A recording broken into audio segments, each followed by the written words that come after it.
Tak ada siapa yang boleh potong kebajikan Abu Bakar, karena dialah yang mewakafkan tapak Masjid Nabawi yang asal. Luar biasa. Ini satu yang luar biasa kebijakannya. Yang kedua, au ilmin yuntafa'u bihi, ilmu yang diambil manfaat daripadanya. Jadi para ulama yang mengarang kitab, yang mendidik generasi, yang mengajar, kan dia mengajar anak muridnya akhirnya jadi guru pula, dia mengajar pula. Jadi yang anak murid dah jadi guru, dah mengajar, dia ada anak murid pula. Begitulah berterusan sampai hari kiamat. Orang yang mengajar dengan ilmu yang bermanfaat, Masya Allah, tabarakallah, walaupun dia sudah di alam kubur, namun kiriman pahala terus mengalir ke dalam kuburnya. Ini bijak sangat orang yang macam ni pula. Bukan sekadar dia usaha di dunia tadi, lepas dia mati, lepas dia tidur dalam kubur dia, masih mengalir pahala untuk dia. Al-Imam Asy-Syafi'i meninggal dunia tahun 204. Sampai sekarang 1200 tahun masih berkata Imam Asy-Syafi'i, Allahu Akbar. Di Malaysia orang kata berkata Imam Syafi'i, di Mesir berkata Imam Syafi'i, di Indonesia berkata Imam Syafi'i, ditambah lagi dengan doa rahimahullahu ta'ala. Berkata Imam Al-Ghazali rahimahullahu ta'ala, berkata Imam An-Nawawi rahimahullahu ta'ala. Bijak sungguh orang ni, ribuan tahun masih hidup berkata-kata. Berkata Imam Ghazali dalam kitab Ihya Ulumuddin, berkata Syekh Abdul Samad Al-Falimbani dalam kitab Sayrus Salikin, yang sudah meninggal dunia 200 tahun, sampai sekarang masih berkata-kata. Oh, ini bijak sungguh. Ini bijak sungguh-sungguh. Bermakna walaupun dia sudah meninggal dunia, tapi masih berkata-kata. Subhanallah. Ini orang yang bijak sungguh-sungguh. Walaupun sudah meninggal, tapi masih hidup, masih masuk pahala. Jadi di kalangan manusia ni ada juga orang yang masih hidup. Orang pun teringin dia nak mati dah, tapi dia tak mati lagi, ya kan? Yang macam dia ni, dia mati lama dah, tapi dia duduk berkata lagi. Orang syok dengan cakap dia. Subhanallah. Ini orang yang reti untuk mencari pahala yang berkepanjangan. Bijak sungguh orang macam ni. Baik, yang ketiga, orang yang bijak tadi, awaladin salihin yad'u lahu, dia punya anak yang salih yang mendoakan untuknya. Kata ulama, yad'u lahu itu laisa syartan, bukan syarat. Seseorang yang punya anak yang salih itu sudah cukup. Sudah cukup mengalirkan pahala dalam kuburnya. Jadi semua tutuk guru ni, di mana ayah-ayah mereka dulu bersusah payah mengongkos dia mengaji apa semua tu, ya kan? Ya kan? Jadi tok guru tu memang mengajar lah, dia pun boleh pahala, tapi ayah dia, Masya Allah, tabarakallah, kalau tak ada ayah ibu bapa dia pun tak ada lah, ya kan? Karena itulah, subhanallah, pahala yang sangat besar kepada orang yang mendidik anaknya sehingga menjadi orang yang saleh. Apakah lagi boleh menjadi orang yang alim? Kalau kita pandang ketiga-tiga kebijakan ni terhimpun dalam pondok sebenarnya, dalam pondok pesantren. Di pondok ada pembangunan, di pondok ada ilmu yuntafa'u bihi, dan di pondoklah tempat digodok, dibina anak-anak yang saleh. Tiga-tiganya ada. Karena itulah sangat bijaklah para ulama kita zaman dahulu yang mengekalkan sistem pengajian pondok tradisional. Karena tiga-tiga ini ada di sana. Orang yang berwakaf untuk madrasah pun ada, ilmu yang bermanfaat pun ada, dan sistem yang ada membentuk, melahirkan anak yang saleh. Hari ini kalau kita lihat kepada anak-anak remaja kita, kasihan mereka. Kasihan mereka tu pasal apa? Bukan kerana kesalahan mereka sebenarnya. Mereka menjadi mangsa kepada silapnya hierarki ilmu, kepada silapnya pendidikan. Tersalah didik tu yang jadi macam tu.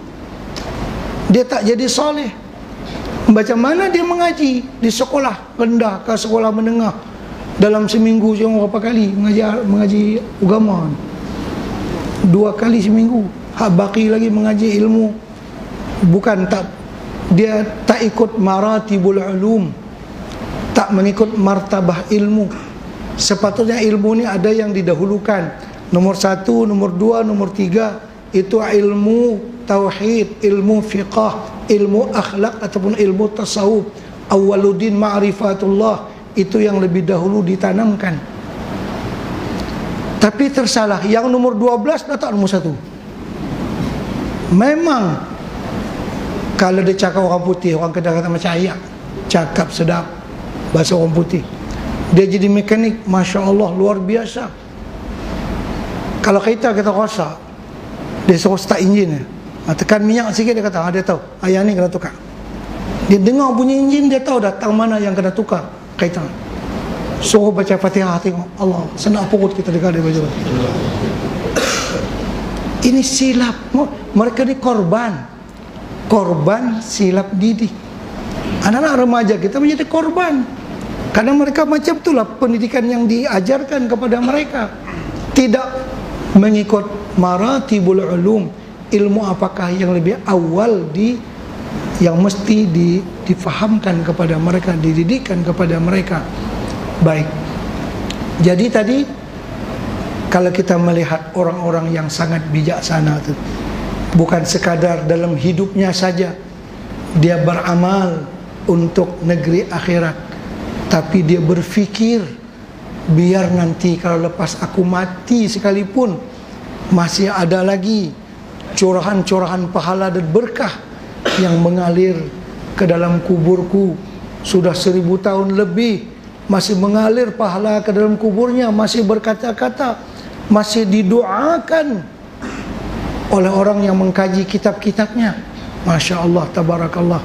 Inilah orang yang bersangatan bijak, orang yang menghimpunkan antara usahanya semasa dia hidup dan yang sesuatu yang dikira sebagai usahanya selepas dia meninggal dunia. Ini orang yang Masya Allah, tabarakallah, betul-betul mereka memahami walal akhiratu khairul laka minal ula. Sesungguhnya akhirat itu jauh lebih baik daripada dunia. Mereka bersusah payah.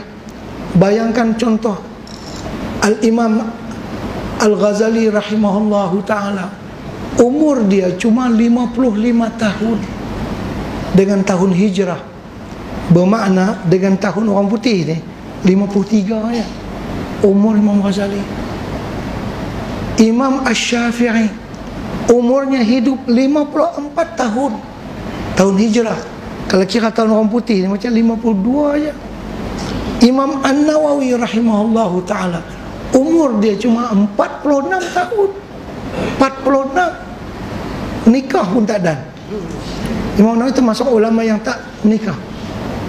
Umur 46 mengarang kitab. Satu almari lah hari ini kitab yang dia karang. Bila dia mengaji, bila dia mengarang. Zaman tu Masya Allah bukan ada kemudahan macam sekarang. Zaman tu nak menulis pun nak kena guna, cari kertas macam mana, dakwat macam mana. Hari ini Masya Allah dengan komputer semua mudah, sangat-sangatlah.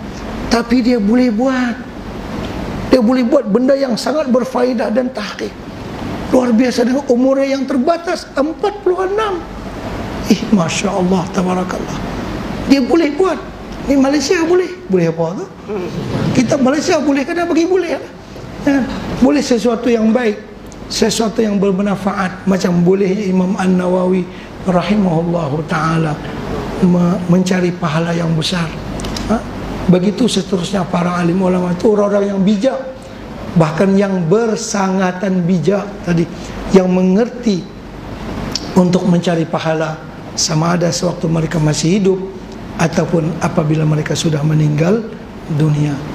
Jadi tuan-tuan dan puan-puan sekalian, cubalah kita fikir, cubalah kita renung, apa yang boleh memperpanjang hayat kita, pahala yang mengalir ke dalam kubur kita dengan wakil kita masing-masing.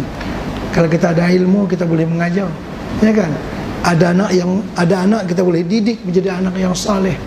Ada duit kita boleh buat kebajikan, buat amal jariah, supaya kita menjadi orang yang bijak, menjadi orang yang tidak akan rugi dalam hidupnya di dunia ini.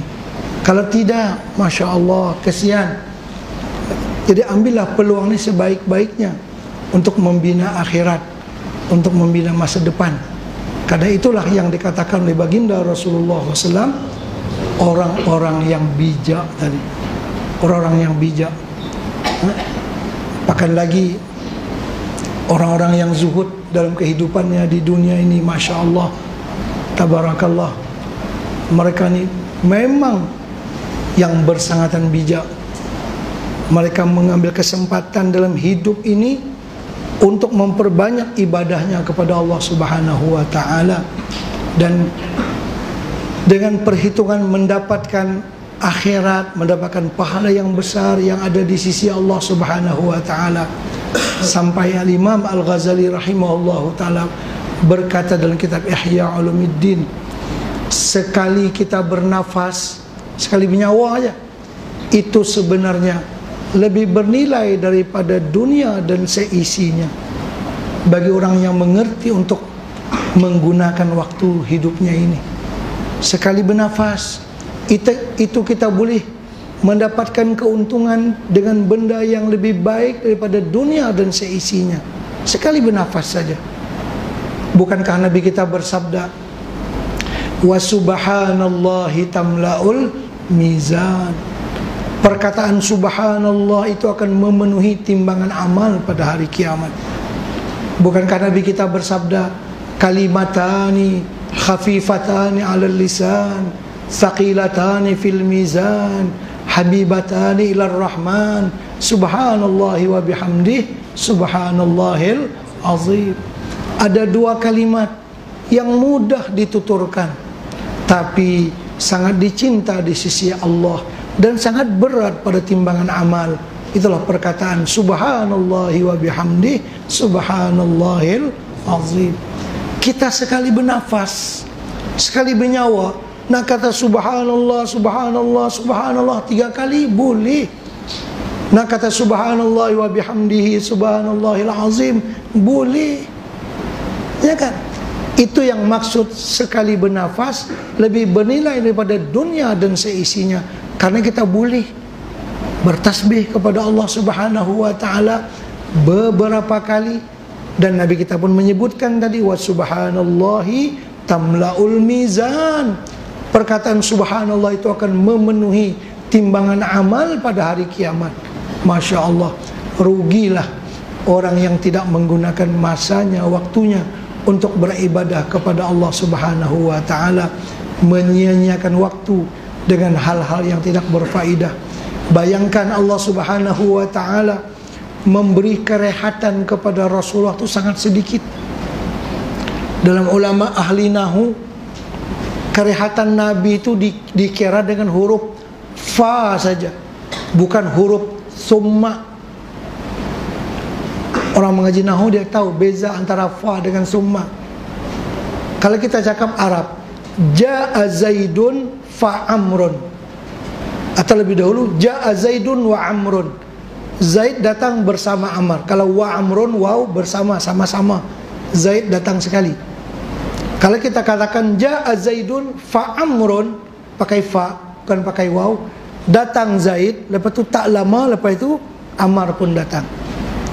Apabila kita bercakap pula ja'a Zaidun summa Amrun, datang Zaid kemudian lama sikit baru datang si Amr. Mungkin Zaid datang pagi, Amr datang petang ataupun malam. Tapi kalau fa tadi bolehlah setengah jam kalau lebih kurang. Jadi masa berehat Nabi itu huruf fa saja. Mana buktinya? Tadi ayat kita dengar juga, imam kita baca, fa idza faraghta, lama mana istirahat Nabi? Fa idza faraghta fansab, bila engkau wahai Muhammad selesai daripada satu urusan, fa idza faraghta fansab, mulalah pula urusan yang berikutnya. Lama mana istirahat? Fa. Bukan fa idza faraghta tsummansab, bukan begitu. Dalam kitab Alfiyah disebutkan wal fa'ulit tartibi bittisali wa summa lit tartibi bimfisali. Beza antara fa dengan summa. Kalau fa itu sekejap saja, kalau summa lama baru dia datang. Jadi Nabi kita istirahat tak mana? Tak huruf fa saja. Fa idza faraghta, bila engkau sudah selesai satu kerja, fansab, mulalah kerja yang kedua. Lama mana? Huruf fa saja. Masya Allah, tabarakallah. Itulah kerehatan yang ada pada Nabi. Itu orang yang pintar namanya, karena dia mencari pahala yang besar di negeri akhirat, mencari keuntungan yang tak terhingga banyaknya di akhirat. Jadi mudah-mudahan kita semua dimudahkan oleh Allah Subhanahu wa ta'ala untuk menggunakan umur yang dianugerahkan oleh Allah Subhanahu wa ta'ala kepada kita ini untuk benar-benar mencari keuntungan yang abadi di akhirat nanti. Dan mudah-mudahan Allah Subhanahu wa ta'ala memperbaiki hidup kita di dunia dan juga hidup kita di akhirat. Rabbana atina fid dunya hasanah wa fil akhirati hasanah wa qina adzabannar. Sebagai terakhir, saya teringat tafsir Al-Syekh Muhammad Ilyas Al-Kandahlawi yang banyak dalam tabligh terlibat. Dia mentafsirkan Rabbana atina fid dunya hasanah wa fil akhirati hasanah wa qina adzabannar. Atina fid dunya hasanah ni banyak kadang-kadang orang silap faham. Apabila kita dah moden, dah maju, dah bangunan bertingkat-tingkat, ni yang kata kita Rabbana atina fid dunya hasanah ni, ya kan? Wa fil akhirati hasanah wa qina adzabannar. Kata beliau, maksud daripada Rabbana atina fid dunya hasanah, di mana apabila Allah mengerniakan kepada kita dunia yang dengan dunia itu kita boleh beli akhirat. Itu yang kata atina fid dunya hasanah. Kalau dunia itu justru hanya untuk dunia, hanya untuk melalaikan kemewahan dan itu bukan menjadi kebajikan kepada kita, bahkan nak payah jawab di sisi Allah Subhanahu wa ta'ala. Jadi maksud Rabbana atina fid dunya hasanah, kita dapat menggunakan dunia yang dianugerah oleh kepada kita untuk kepentingan akhirat. Itu yang atina fid dunya hasanah. Kalau kita terjemahkan atina fid dunya hasanah dengan pembangunan yang ada sekarang ini, bermakna Nabi dulu doa Nabi tak makbul. Pasal zaman Nabi tak ada benda ni. Mana doa kita makbul, hak Nabi dah. Amboi, elok sungguh no? Doa Nabi yang Rabbana atina tu tak makbul. Pasal zaman Nabi tak ada kemudahan yang ada sekarang. Kita nak tafsirkan, bukan begitu mentafsirkan Rabbana atina fid dunya hasanah, tapi maksudnya Rabbana atina fid dunya hasanah, Allah bagi duit ke kita, duit kita boleh guna untuk akhirat. Allah bagi mata ke kita, mata kita boleh guna untuk pergi ke negeri mencari pahala di akhirat. Allah bagi telinga ke kita, telinga ni boleh kita guna untuk mencari pahala-pahala akhirat. Apapun yang dianugerah oleh Allah kepada kita di dunia, kita boleh mencari akhirat dengannya. Itulah makna kepada atina fid dunya hasanah wa fil akhirati hasanah wa qina adzabannar. Wa sallallahu ala sayyidina Muhammadin wa ala alihi wa sahbihi wa sallam. Wal afu minkum wassalamu alaikum warahmatullahi wabarakatuh.